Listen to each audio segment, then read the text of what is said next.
প্রথমত S time নিউজকে অনেক অনেক ধন্যবাদ জানাই।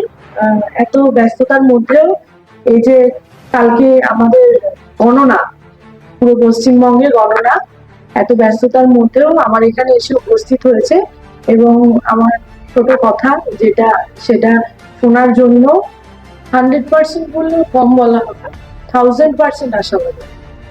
আমরা জানি আমরা আসছি, আমরা জানি আমরা জিতছি। জয়ের ব্যবধানটা কটা সিট, আমরা কত বেশি সিট পাবো সেটা ডিপেন্ড করছে। জিতছি এটুকু কথা। 100 বার তৃণমূলই তো আছে। কে মানুষের পাশে কে আছে? তৃণমূল, অবশ্যই তৃণমূল। শুভেন্দু অধিকারী বলছে যে ক্ষমতায় আসছে, বাংলায় ওরা ক্ষমতায় আসছে। বলছে বলুক, আসছে তো অনেক কেউ। নরেন্দ্র মোদী আসছে, অমিত শাহ আসছে, সব রাজ্যের মুখ্যমন্ত্রীরা আসছে, কিন্তু এসে আবার ফিরে চলে যেতে হচ্ছে, কেউ আর থেকে যেতে পারছে। সুতরাং ওরা বলতেই থাকবে, আসতে কোনোদিনই পারবে। 3000 টাকা করে দেবে যখন ক্ষমতায় আসবে। এর আগে ওরা যে সব রাজ্যে ক্ষমতায় অলরেডি আছে তারা কি আদৌ পাচ্ছে?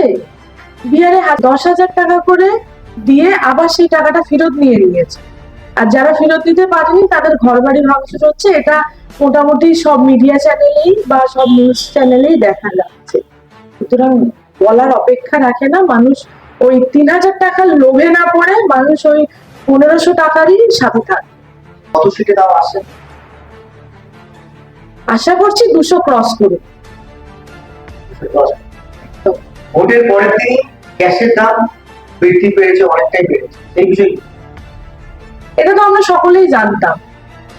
বিজেপি ক্ষমতায় আসার জন্য ভোটের আগের দিন পর্যন্ত বাংলার জন্য এই করব, বাংলার জন্য ওই করব, অনেক প্রতিশ্রুতি দিয়েছে, এত বছর ধরে দিয়ে এসেছে, কিন্তু কোনোটাই পূরণ করতে পারে। সুতরাং এই যে গ্যাসের দাম যেটা বাড়ায়, এটা আমরা জানতাম যে ইলেকশনের জন্য গ্যাসের দামটা একটু হয়তো কমেছে বা জিনিসপত্রের দাম কমেছে একটু হলেও, কিন্তু আলটিমেটলি ইলেকশনের পরে যে এটা বেড়ে যাবে, কেন্দ্র সরকার যে তার নিজের মূর্তিতে আবার ফিরে আসবে, এটা আমরা খুব ভালোভাবেই জানি। সুতরাং এটা এটা আমাদের কাছে জানা ছিল হবে। আপনাদের বিধানসভা পার্টি দিলে ওনার প্রতি কত আশা? ওনার প্রতি আশাবাদী বলতে সম্পূর্ণ। আমি বললাম, মানুষ সব সময় দাদার পাশে আছে, কারণ দাদা সব সময় আমাদের সকলের পাশে থাকে। যে কোনো সুবিধা অসুবিধায় পাশে দাঁড়ায়, যে কোনো মানে সে বলে না যে যে বিপদে থাকে তার সুখে থাকারও কর্তব্য। সুতরাং সেরকম দাদা যখন আমাদের সবার বিপদে থাকে, সেরকমই দাদার আজকে পাশে দাঁড়ানোর সময় আমরা সবাই দাদার পাশে আছি আর থাকবো। আপনার পরিচয়? আমি ঠাকুরপুকুর মহেশতলা পঞ্চায়েত সমিতির সভাপতি স্নিগ্ধা মুখার্জি।